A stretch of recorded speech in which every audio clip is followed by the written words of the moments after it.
I do appreciate comments because I try to keep my videos simple to understand and they give me an idea. And it looks like it can never get simple enough. Probably I should have broken that video into 2 parts. Can you please tell us more about reaction when you say there was a reaction at 6? Second question, isn't the Gann square of 9 a spiral of incrementing numbers?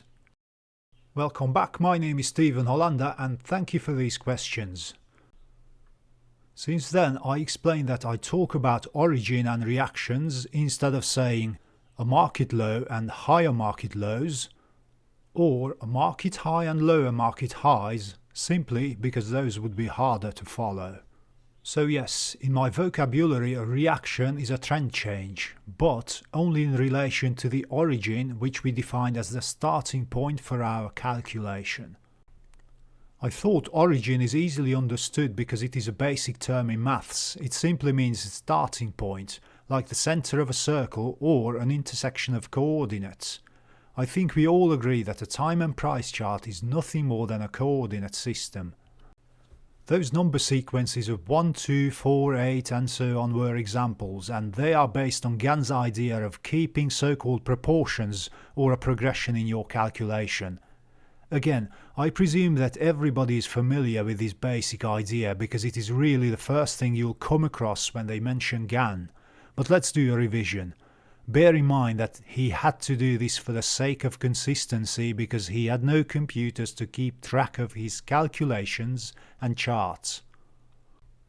For the sake of the argument, all you would need here is a piece of paper like this, but I will do it for you on the screen.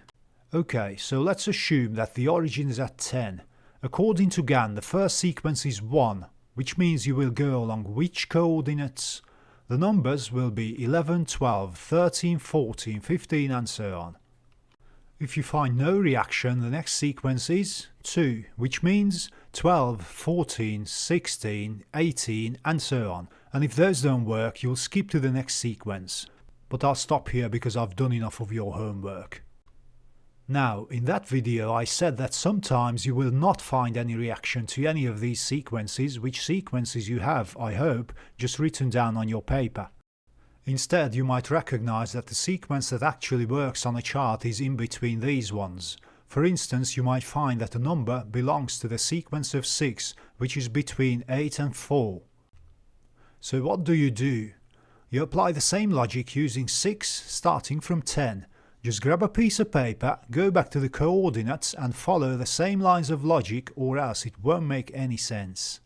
Obviously, all this is just an example. In today's markets, stocks will trade in very high ranges of thousands and some currency pairs will trade in very low ranges around 1. The numbers will change, but the idea of the calculation does not change. As I have said in the previous Q&A, Gann worked based on a matrix and most probably he would use a spreadsheet on a computer these days. And I hope this directly answers the second question. I showed you that Gann probably got his spiral of number 9 idea from the ancient conception of this square, which is based on such and such logic. Whatever the case is, the number 9 clearly belongs to the theory of cosmic cycles because the well-known ancient cyclical numbers rely on it. But why? Because this number is very practical in mathematical operations, as I showed you in that video. Again, they didn't have all these tools thousands of years ago to process and save past information for future generations. They had to remember everything. Up until very recent times, centuries ago, most of the knowledge of humanity was still passed down personally and verbally onto the next generations. The human mind is very good at associations, and they were aware that the number 9 has this wonderful mathematical quality, but I don't think it has any special role other than being very practical when we work with astronomical timescales without modern day computers.